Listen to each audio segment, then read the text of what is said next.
Bueno, y en este momento vamos a empezar la entrevista con el señor José Beteta. Él es especialista en políticas públicas y también desarrollo social. ¿Cómo está, José? Hola, ¿cómo estás? Gracias por acompañarnos otra vez. Bueno, ¿por qué no nos cuentas un poquito como colegio, así para que yo entienda y entienda también la gente que nos esté escuchando? Porque uno escucha mucho hablar de las políticas públicas en los países. ¿Qué es exactamente una política pública? Yo imagino que nos da un norte, ¿no? Para poder trabajar. Pero ¿qué es exactamente una política pública? Una política pública o las políticas públicas, ¿no? Digamos, son líneas de acción generales que un gobierno, que un Estado toma en ciertos temas, por ejemplo, salud, educación, pero no solamente son una ley o una norma específica, sino es como una política de Estado, digamos, ¿no? Entonces se entiende que una política pública es hacia dónde va el Estado, por ejemplo, en temas de salud. Eso se empieza a plantear, por ejemplo, cuando un candidato, por ejemplo, está postulando a la presidencia. ¿Es lo que se plantea en su hoja de ruta, en lo que propone para su gobierno? ¿Ahí arrancan las políticas públicas de ese gobierno? Claro, en primer lugar empiezan en la Constitución. La Constitución ya es una primera hoja de ruta y la más importante que plantea los enfoques de las políticas públicas, ¿no? Cuando dice, por ejemplo, que el Estado, digamos, no va a tener un rol protagónico en el empresariado, sino un rol subsidiario, ¿no? Entonces son las empresas privadas que fomenta el libre mercado. Todo eso está en la Constitución. Claro, entonces la Constitución ya va marcando hacia dónde va el país. Luego eso se plasma. A ver, pero quedémonos ahí en la Constitución para conocer un poquito más, porque me parece súper interesante. ¿Qué otras cosas puntuales y que, ¿no? de acuerdo a tu especialidad, son fundamentales que estén en la Constitución? Por ejemplo, para que eso no sea un desmadre, ¿no? No, los derechos que tienen los ciudadanos, los derechos y los deberes, el rol del Estado frente al empresariado, ¿no? Las políticas de defensa, ¿no? Las políticas de defensa, me refiero a todo el tema, digamos, militar, la defensa de la patria, la política exterior. Todo eso está planteado en la Constitución, no de manera concreta, sino en las líneas generales. ¿Hay cierta limitación dentro de la Constitución para lo que es el sector privado o no? Nuestra Constitución del 93 es una Constitución que promueve una economía de libre mercado. De libre mercado. Claro, sí, y eso es a diferencia del 79, que tenía una posición un poco más proteccionista, digamos, ¿no? El Estado sí podía realizar actividades empresariales directamente, ¿no? La del 93 es más liberal, digamos, como dicen algunos. ¿Cuál te gusta a ti más? A mí, la del 93, pues, ¿no?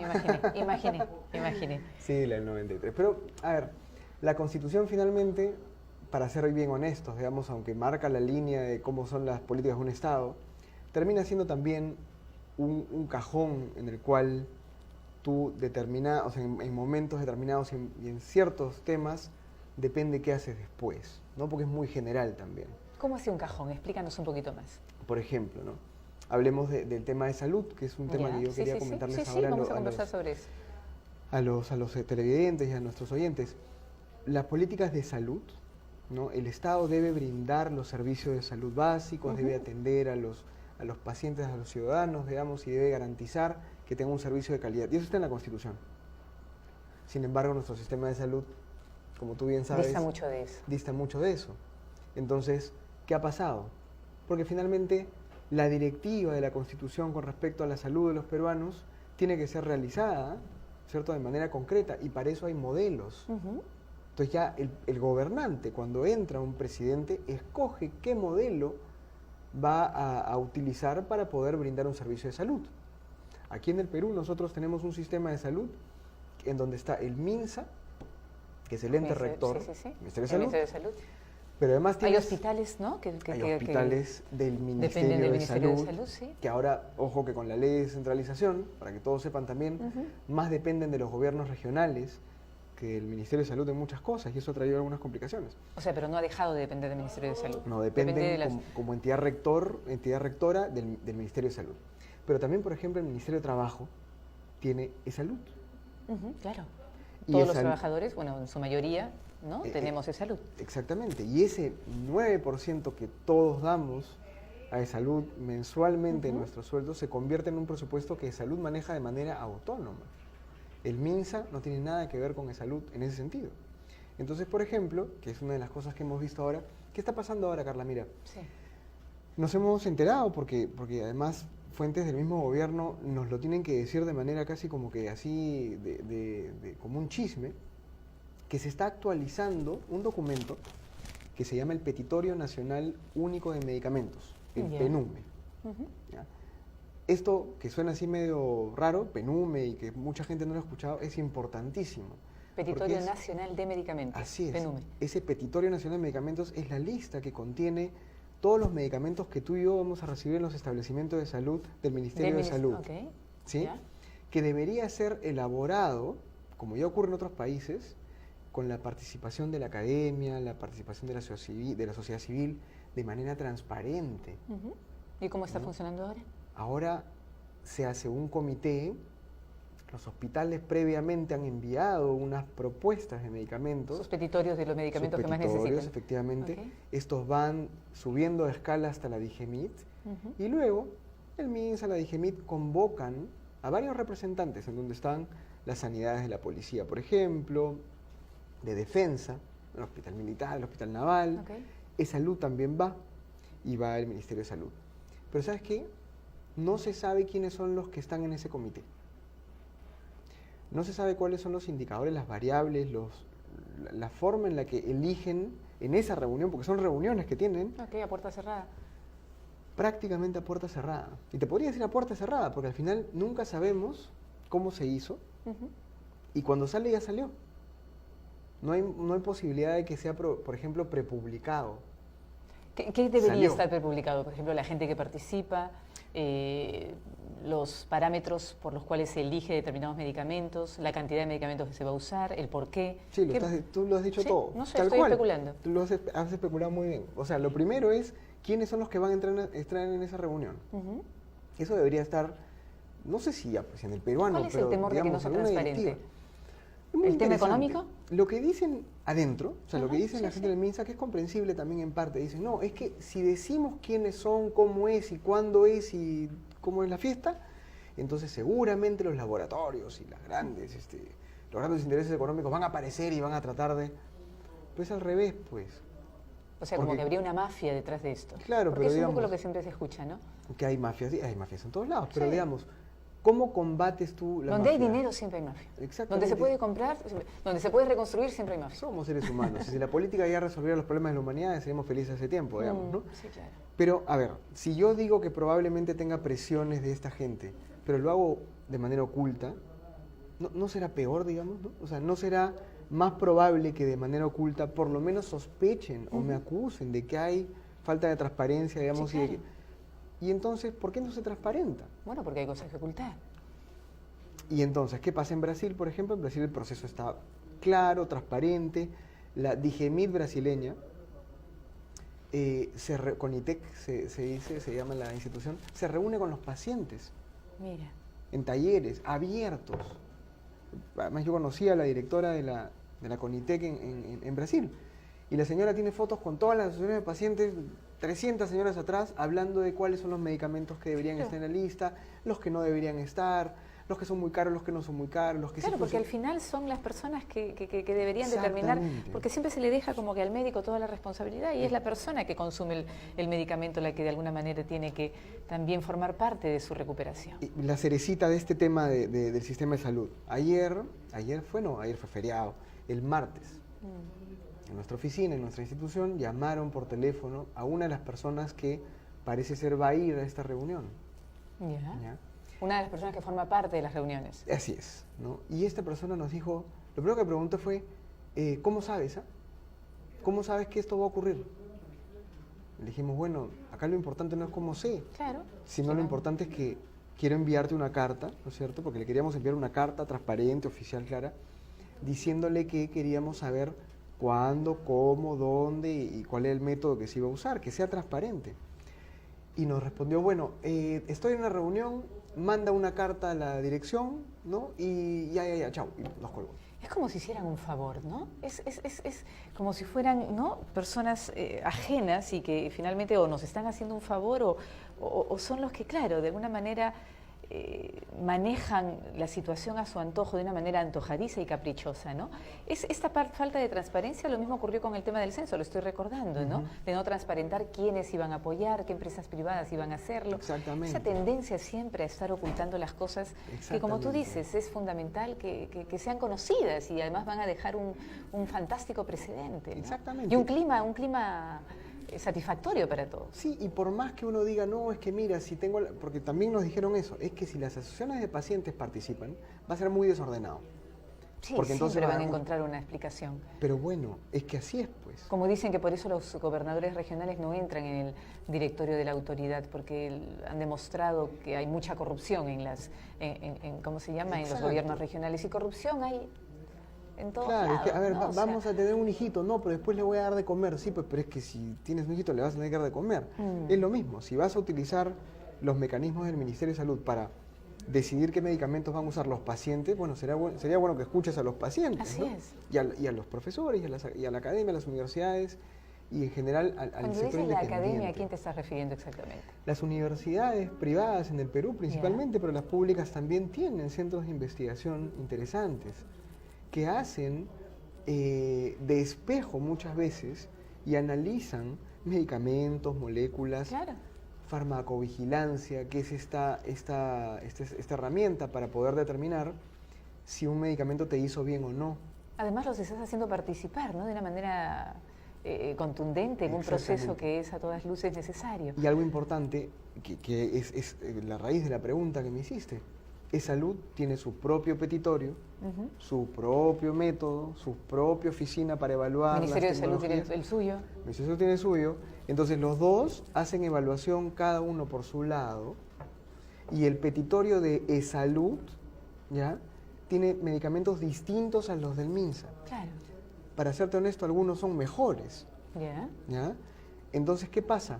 Ya deberían haberse integrado estos petitorios. Para que sean uno. Para que sea uno solo. No, y además para que el paciente finalmente, si finalmente no puede ir a un sitio, tenga la misma medicación, tenga el mismo tratamiento, de acuerdo a su mal, no lo sé. Y una sola entidad que evalúa los medicamentos y por lo tanto una sola entidad del Estado que compra los medicamentos. Y acá viene el tema. Si tú no empiezas evaluando... Además eso sería más ahorro, ¿no? Exactamente.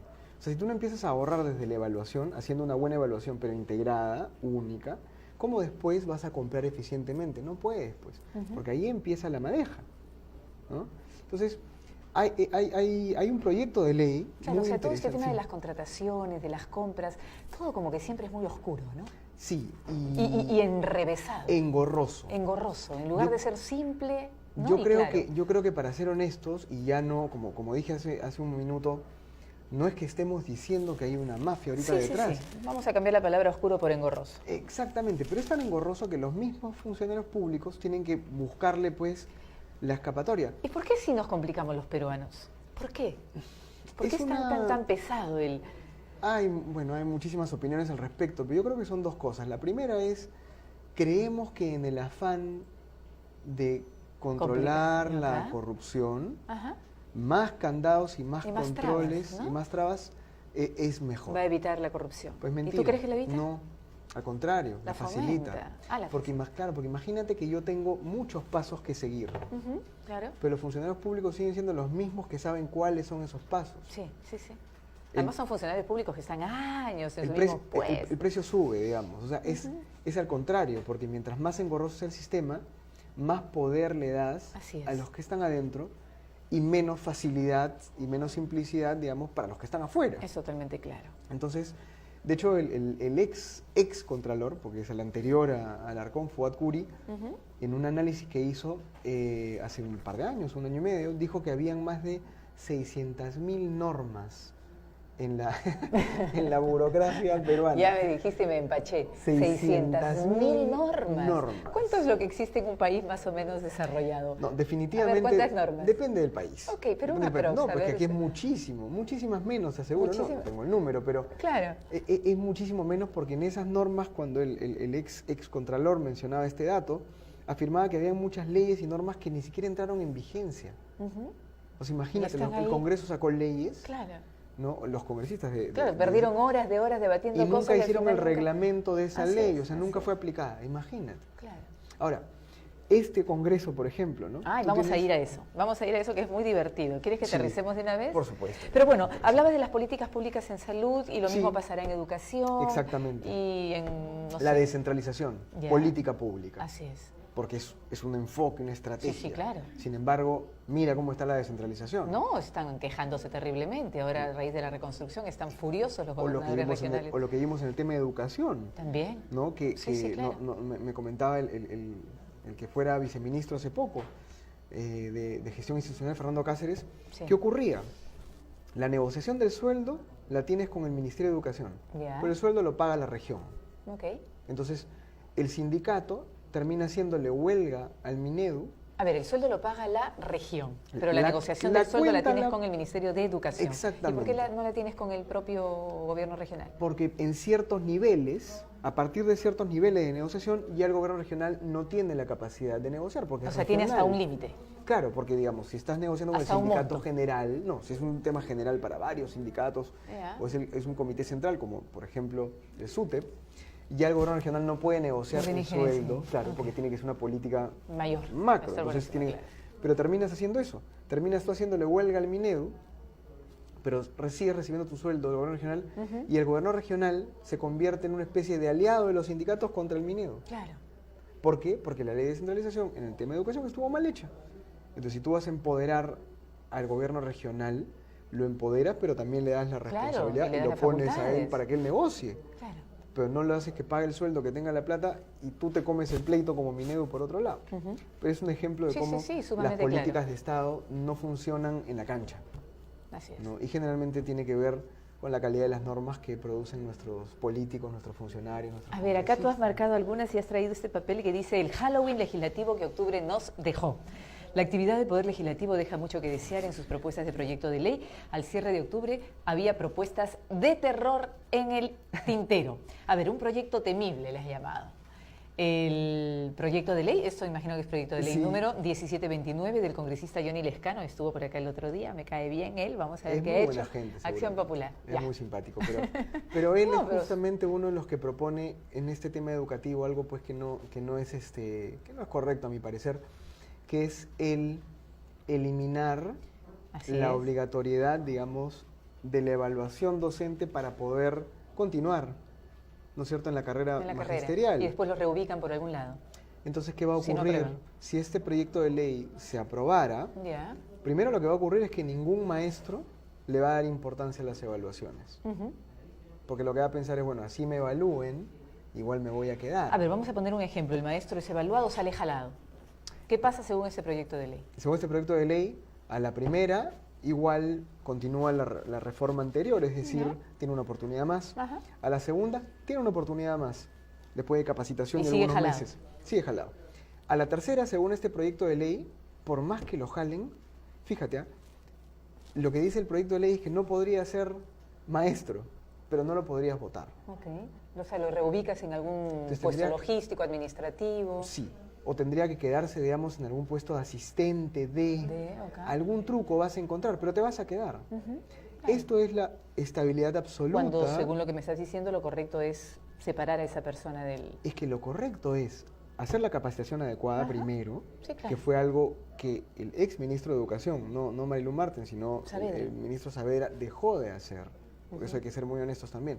Él dejó de hacer muchas capacitaciones, o por lo menos redujo mucho el número de capacitaciones. Ya. Pero después de haber capacitado, tienes que evaluar. Sí, Y claro. después de evaluar, Sí, sí, para ver si la capacitación funcionó o no. y después de evaluar, si tienes 3 oportunidades, Que son un montón, 3. digamos, O sea, es como que en tu trabajo te estén, ¿no? Yo estoy acá y me equivoco, y estoy acá y me equivoco, estoy acá y me vuelvo a equivocar.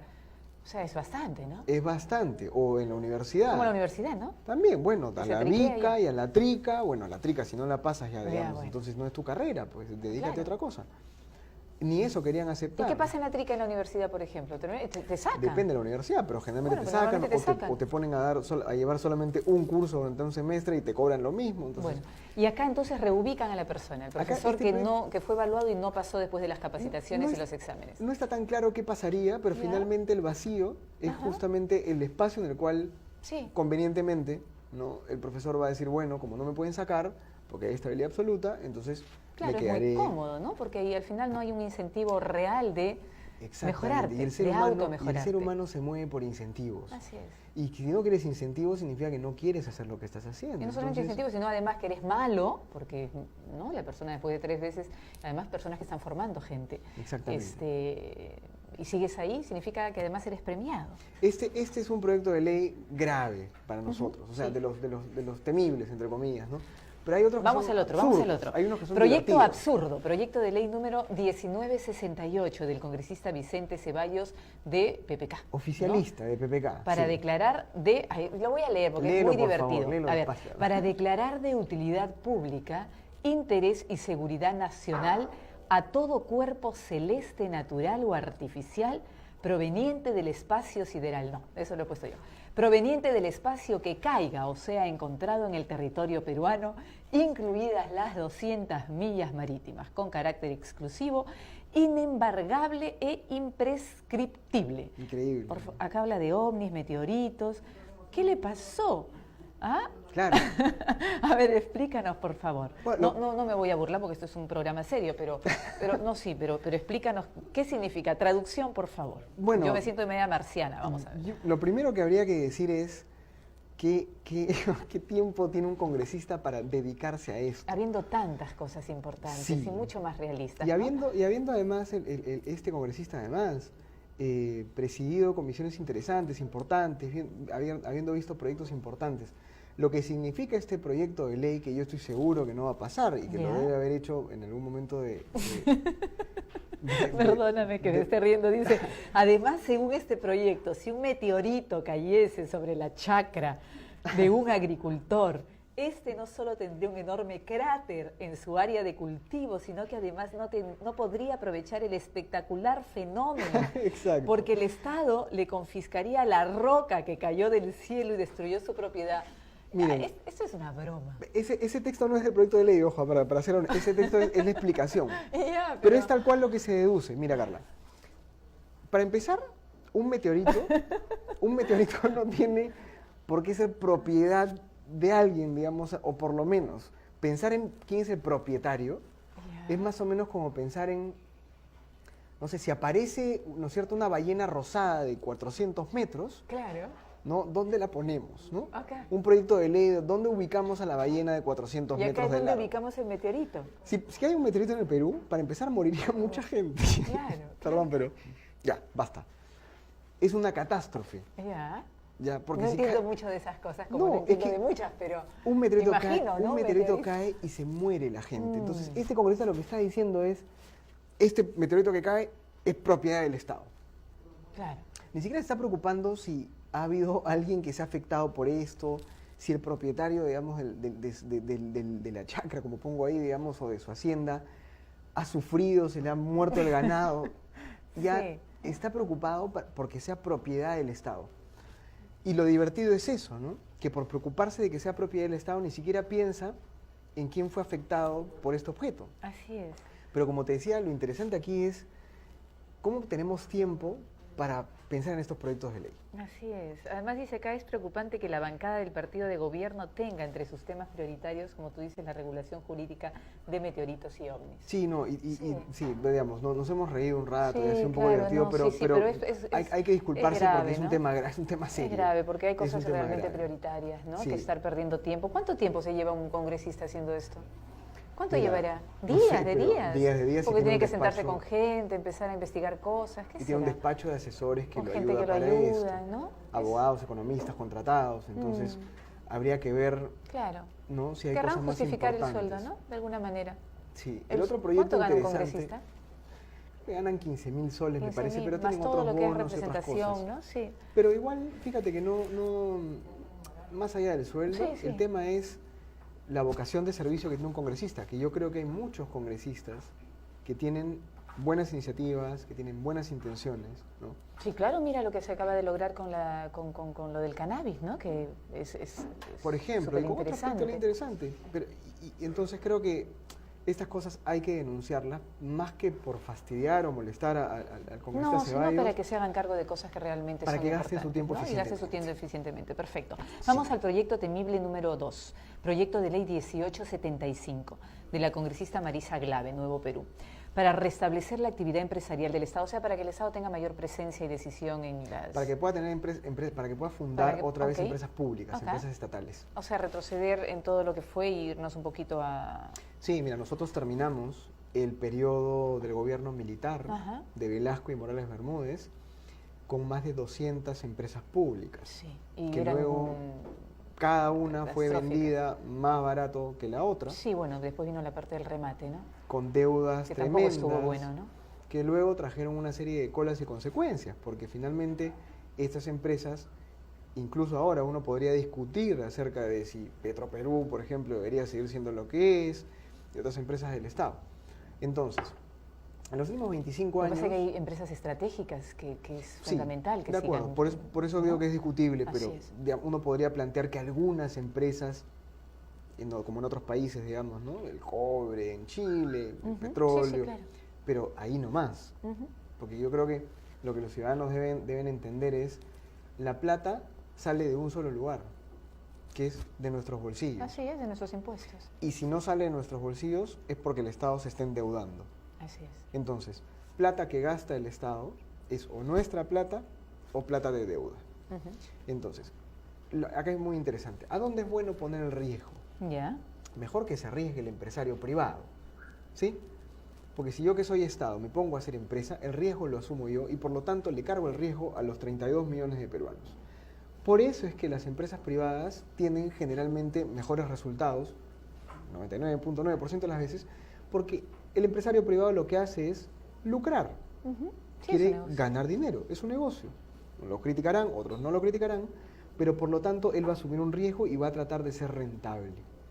Entonces, ¿qué traen generalmente las empresas estatales? No digo que ahora, pero en las épocas en las que hemos tenido varias empresas estatales. Cargos y gerencias y contrataciones por nepotismo, Ujú. porque soy familiar, Así es. amigo, por clientelismo político, o sea, porque soy del partido político Ajá. del presidente o de la presidenta. Sí, o te devuelvo el favor. ¿no? ¿Quiénes dirigen los políticos funcionarios públicos que no son empresarios? Así es. No son técnicos, son más... No, más Que se son aumenta el gasto, perfil se político. generan estas distorsiones y generalmente también hay más espacio para la corrupción, porque el Estado, ¿cómo se fiscaliza a sí mismo? Pues, Así ¿no? es. No puede ser juez y parte. Exactamente. Entonces, yo creo que es un proyecto de ley. Ahora, ¿cómo llegar a un totalmente- equilibrio en esto? Porque también hay el otro problema. La privada está llena de exoneraciones, no pagan los impuestos y tributos que tienen que pagar. Creo que Telefónica, por ejemplo, debe un montón de plata. Es que ahí vamos a ir, claro, primero caso por caso, Claro, porque sí. cada no hay que meter empresa... a todos en la misma bolsa, pero hay casos Exacto. realmente graves, ¿no? Hay empresas grandes, empresas pequeñas, y las empresas tienen que ser éticas. Yo te comento algo. Todo este escándalo que ha habido... Mira las de- exoneraciones a estas aéreas, lo en que fin. conversamos Sí, el otro día. el lunes, digamos, ¿no? Sí, efectivamente Que la afectan política, también, ¿no? la política tributaria tiene que ser evaluada para que no sea muy laxa. En eso Ujú. estamos todos de acuerdo. Sí. Pero yo quiero hacer una reflexión sobre este tema que es muy interesante lo que dices. Después del escándalo de Lavallato y Odebrecht, ha quedado clarísimo que si la empresa privada... Ese es el mayor ejemplo de que la empresa si la privada empresa puede privada- ser tremendamente corrupta. Exactamente, y por lo tanto es la mejor oportunidad para que la empresa privada dé no uno, sino 5 pasos adelante y empiece a realmente tener estándares éticos de transparencia, de autocontrol y también dejarse controlar Así y es. dejarse auditar de la manera más abierta que se pueda. Entonces yo creo que eso tiene que ser Dejarse controlar y auditar por quién. ¿no? Por las entidades que tienen que hacer Ya. su trabajo, ya sea Ujú. digamos, por la SUNAT también cuando se trata de impuestos, Ok. o por el INDECOPI cuando se trata de un tema de calidad. Perfecto, me o encanta. por los Te lo gobiernos. pregunto para que lo precises bien Claro, y tenerlo muy claro. porque las empresas privadas son reguladas o fiscalizadas. Las empresas mineras tienen sus propias entidades reguladoras, pues no, Ujú. el OEFA, o Sinermin, Ok. las empresas de salud tienen a De- su salud, y O las Ciptel, que regula las OCIPTEL temas de telecomunicaciones, telecomunicaciones. OCITRAN temas de transporte. Entonces, Así es. el Estado tiene la capacidad para regular, supervisar y fiscalizar. Y fiscalizar, claro. Las empresas tienen que ser también éticas y transparentes, porque si no, entonces, esta idea, digamos, de la empresa que lucra, ¿no es cierto?, a costa de los demás, y que es Ujú. una empresa corrupta, y que es Sí. una empresa mala, la vamos a seguir teniendo o la van a seguir teniendo muchos. Y entonces, cada 5 años, cuando vengan las elecciones, van a haber políticos que van a agarrar como caballito de batalla, sí, porque los grandes empresarios y que lucran y los ricos y entonces la empresa privada también tiene una responsabilidad acá y poner de su parte, ¿no? Pero bueno, volviendo al tema... Vamos a continuar, sí, porque claro, ya tenemos 5 minutitos más nada más. Proyecto absurdo, el siguiente, 3 minutitos me han dicho, el proyecto de ley 1710 del congresista Juan Carlos González de Fuerza Popular, para prohibir el cobro por el uso de los servicios higiénicos en centros comerciales y supermercados. Exacto. Bueno, sí... Digo, todos vamos a supermercados y vamos a esto y a veces sí uno entra. Seguramente le daremos las gracias. La gente sí puede estar contenta, pero volvemos a lo mismo. ¿Es realmente necesario pasar por todo esto? Usar el tiempo, ¿no? ¿Cómo se puede ser usado en otras... Sí, pasamos de los meteoritos, digamos, a los papeles higiénicos. A los papeles higiénicos. Entonces, sí. Si tengo un congresista ahora, que está... alguien de repente que nos escucha dirá, pero alguien en el Congreso tiene que también hacerse cargo de las cosas pequeñitas, ¿no? Porque también de lo pequeñito está hecho la vida, no solamente de grandes temas. Es que para eso no necesitas una ley. Por eso me encantaría que expliques. Claro, ¿Qué necesitas ahí? Las leyes lo que hacen es marcar justamente el camino de las políticas públicas. Claro, esto no es una política de manera pública. general. El baño no es una política pública. No, en todo caso, si nosotros quisiéramos que los supermercados y los centros comerciales nos den gratis el servicio higiénico. Que ya lo hacen la mayoría. Sí, muchos lo hacen, sí. Entonces hagamos una marcha, ¿no es cierto?, los ciudadanos, ¿no es cierto?, y pidámosle. Hagamos una huelga de papeles higiénicos, algo así. Claro, un papel higienicazo, ¿no? Salimos con nuestro rollo de papel por la calle. Pero no, como un cacerolazo, no, es un papel. Exactamente, ¿no? No sé un papelazo. Dije, pues, un papelazo allá. Un papelazo. Pero no se necesita pasar por el Congreso. Exactamente. Entonces yo creo que hay temas y temas. Entonces, meteoritos y papeles higiénicos no entran en la línea de reflexión de los congresistas y más bien temas de salud, como el que acabo de decir. 20 segundos. Hay un proyecto de ley, y esto quiero que lo escuchen bien. A ver, vamos. De la congresista Úrsula Letona, a la cual ya felicitamos por ese tema. Okay. Sí. 2 proyectos de ley. Uno, que pide que el Petitorio Nacional Único de Medicamentos sea hecho de manera transparente. Ya, buenísimo. Número 1. Y número 2, otro, que le pide al MINSA que actualice las guías de prácticas clínicas, que son las guías que usan los doctores para atender a los pacientes. Ya, ¿y qué pasaría con eso? Entonces, uno de estos, el proyecto de ley del petitorio, es lo que hemos conversado. Más transparencia y más participación ciudadana en la elaboración de este petitorio. No está siendo debatido. Sí, claro. Ya, está guardado ahí, encajonado hace ya 3 meses. Ya. ¿No? Y mira, y mientras estamos pensando en estos proyectos, tenemos este proyecto de ley que está dormido. Ya. Y el otro es muy importante porque, ¿cómo sé yo cómo me va a atender el doctor y cuánto va a costar mi atención, o sea, mi salud? Porque ya hay procedimientos en todo el mundo para curar las enfermedades, sobre todo las que prevalecen, o sea, las más comunes. Estas guías de prácticas clínicas nos aseguran que el doctor nos atienda bien, pero también nos asegura que podemos saber cuánto le cuesta el estado de nuestra salud. Y volvemos al tema de la transparencia. Okay. Es un proyecto de ley muy interesante porque le dice al MINSA, actualiza tu guía de prácticas clínicas para que la usen los doctores y los hospitales del Estado. También. Guías de prácticas clínicas, voy a leer un poquito sobre eso, no había escuchado. Y algo que yo sueño algún día es con poder tener mi hoja de vida médica y poderme llevar a cualquier parte del mundo. Por supuesto. ¿No? Porque eso ya hay en otros países. Por supuesto. Que te la bajan de la nube, creo. No sé cómo hacen. Es la historia clínica digital. Pero que te la puedes llevar a cualquier hospital, clínica, donde quieras. Yo no puedo creer que no exista eso acá. Porque no existe el intercambio. Pues porque tú no te puedes... Tú tienes un hospital de salud acá. Y a una cuadra un hospital del Ministerio de Salud. Y tú no te puedes atender en los dos. Claro. En uno te quitan o te botan y en el otro sí te dejan entrar. Y este está saturado, este tiene pocas personas. Y como no te dejan acá, te tienes que ir para acá. Sí. Imagínate, ¿no? Y para colmo, en salud, si tú tienes un seguro privado, por ejemplo, también no te dejan atenderte. O tú pagas el 9%. Ya. ¿No? Y hemos escuchado varias denuncias de esto, que es personas que tienen seguro privado, sea la empresa que sea, ¿no? O sea, pagan un producto, que se van a un hospital de salud a atenderse ciertas patologías y le dicen, no, tú tienes seguro privado. ¿Me estás hablando en serio? Ah, eso no lo sabía. Son denuncias que hemos recibido. ¿Por qué? Porque salud lo que te dice es, bueno, es que para esas capas, ¿no es cierto?, tú deberías ir a atenderte allá. Pero tú tienes todo el derecho de... Si ya pagas el 9% de tu sueldo. De atenderte donde quieras, finalmente, entonces, donde puedas, donde alcances, donde te guste el médico. El sistema de salud requiere muchísimas reformas en este momento. Yo espero conversar, ya que conversemos con el ministro de Salud nuevo, sería bueno que le invites, Carla, para que venga, para que nos cuente qué es lo que está haciendo, porque claro, hace un mes y medio que ha llegado al ministerio, ha tenido su luna de miel para prepararse, digamos. Su nube rosa. Habría que conversar con él para ver qué es lo que está planeando, ¿no? Perfecto, buenísimo. Muchísimas gracias. Gracias, Carla, como siempre. José, siempre por tus alcances. Vamos Gracias. a estar en unos días más contigo. Muchas Gracias por habernos acompañado y traernos sí, está buenísimo aterrizar en cosas concretas, ¿no? Para verlo, porque uno no sabe lo que pasa dentro del Congreso. Tenemos muchas que veces. participar de Solamente esto. lo que vemos en televisión, pero no todo lo que a veces sucede y es bueno que nos lo hayas hecho mirar. Muchísimas gracias. Buen día. Gracias.